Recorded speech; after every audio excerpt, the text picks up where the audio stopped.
¿Y si la sombra que te sigue toda la vida no fuera realmente tuya, sino algo que te está esperando? ¿Alguna vez has sentido que tu sombra tarda un instante en imitarte? Como si necesitara pensarlo antes de obedecer. Ese pequeño retraso fue lo que marcó el principio del fin para Adrián Velasco, un hombre que creyó la oscuridad era ausencia de luz. Aquella noche, al recibir la noticia de la muerte de su abuelo Esteban, sintió una presión antigua en la nuca, como si unos ojos invisibles celebraran que por fin había regresado a la hacienda Los Cerroyens, un lugar vacío, pero jamás deshabitado. La casa se alzaba sobre la colina, rodeada de árboles torcidos, cuyos troncos parecían inclinarse hacia las ventanas. Desde el momento en que Adrián cruzó el umbral, algo en el aire pareció reajustarse, esperando el regreso de la sangre correcta. El cuerpo del abuelo fue encontrado en una habitación sellada, sin ventanas, rodeado de más de 100 luces encendidas, su rostro congelado en una expresión que no era solo miedo, sino reconocimiento, un detalle que Adrián intentó ignorar. Nadie mencionó el detalle que los policías prefirieron callar en el cadáver. No proyectaba sombra, no era ausencia de luz, era ausencia de vínculo, como si algo hubiera sido arrancado antes del último latido. En el despacho, entre papeles antiguos, Adrián encontró una carta escondida, tras un retrato familiar, la tinta temblorosa y las palabras claras: nunca apagues las luces.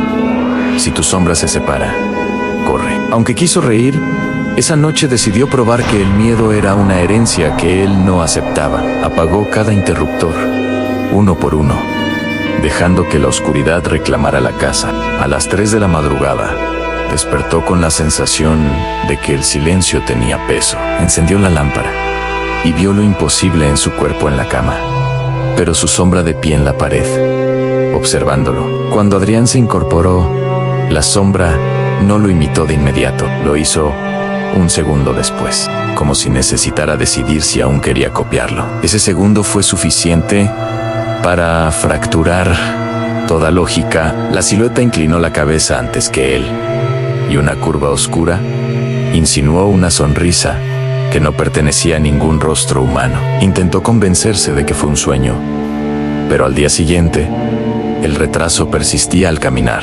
Su sombra parecía flotar una fracción detrás de él, y cuando giraba bruscamente, ella permanecía quieta medio segundo adicional. Mientras tanto, la casa parecía más pequeña, los pasillos más largos y la luz artificial más débil, como si la oscuridad no se retirara del todo, sino que se replegara esperando el momento correcto. Una tarde, observó a su hijo Mateo jugando en el patio y notó que el niño estaba quieto, pero su sombra se balanceaba suavemente, como si respirara cuando no había viento. «Papá, mi sombra me está abrazando», dijo el pequeño, con una inocencia que heló la sangre de Adrián. La silueta del niño se alargaba hacia atrás, extendiéndose más allá de su cuerpo, como si alguien invisible la estuviera estirando. Al encender los reflectores, la forma regresó a su lugar, pero dejó claro que no estaba sola. Esa noche, Adrián descendió al sótano, guiado por el diario de su abuelo, donde se hablaba de un pacto antiguo, no con un demonio de fuego, sino con algo más abstracto, con una entidad que se alimenta de proyección de identidad. La sombra no es propiedad del hombre, decía el diario, es un préstamo, y cuando la deuda vence, alguien viene a cobrar. Décadas atrás, el bisabuelo había firmado un contrato para salvar la hacienda. Entregó su sombra, creyendo que era un gesto simbólico, sin comprender que la sombra no es metáfora, es extensión. Y cuando la deuda se cumple, la entidad reclama una sombra completa. El abuelo vivió rodeado de luces, intentando retrasar el cobro, pero murió sin poder evitarlo. Ahora la herencia recaía en Adrián. Esa madrugada, decidió enfrentar lo inevitable. Apagó voluntariamente las luces del salón principal y esperó. La oscuridad no cayó, se espesó, y desde el suelo, la sombra comenzó a despegarse lentamente, como humo adherido a una forma humana, hasta erguirse frente a él, sin rasgos definidos, pero con presencia inequívoca. No soy tu enemiga, dijo una voz que parecía provenir de todos los rincones. Soy tu reemplazo. El aire se volvió frío, no por temperatura, sino por ausencia de pertenencia. ¿Qué quieres?, preguntó Adrián. Existir, respondió la figura, explicando que algunas sombras aprenden que no desean imitar eternamente, que buscan independencia y que su sangre había prometido libertad. ¿Y si me niego? La silueta señaló hacia la habitación de Mateo. Entonces aprenderé desde cero.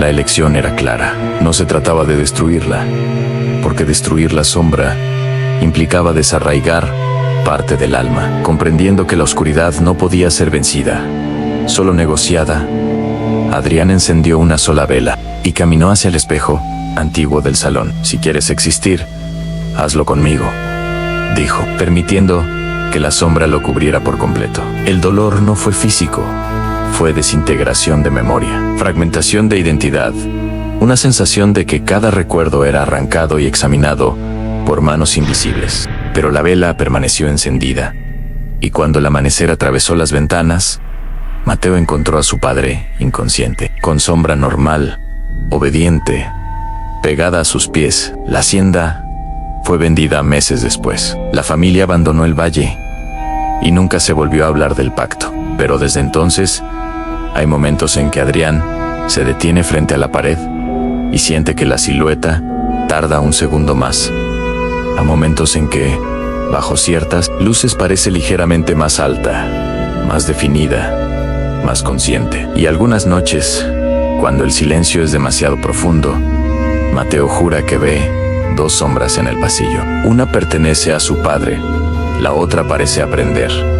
Porque algunas sombras no quieren seguirte, quieren reemplazarte. Y si al terminar este relato, miras el suelo con inquietud, si sientes que la oscuridad tarda en acomodarse bajo tus pies, suscríbete ahora a Historias, Secretos y Curiosidades. Activa la campana y acompáñanos. Porque mientras exista la luz, siempre habrá algo intentando separarse de ella. Y algunas historias no buscan asustarte, buscan advertirte.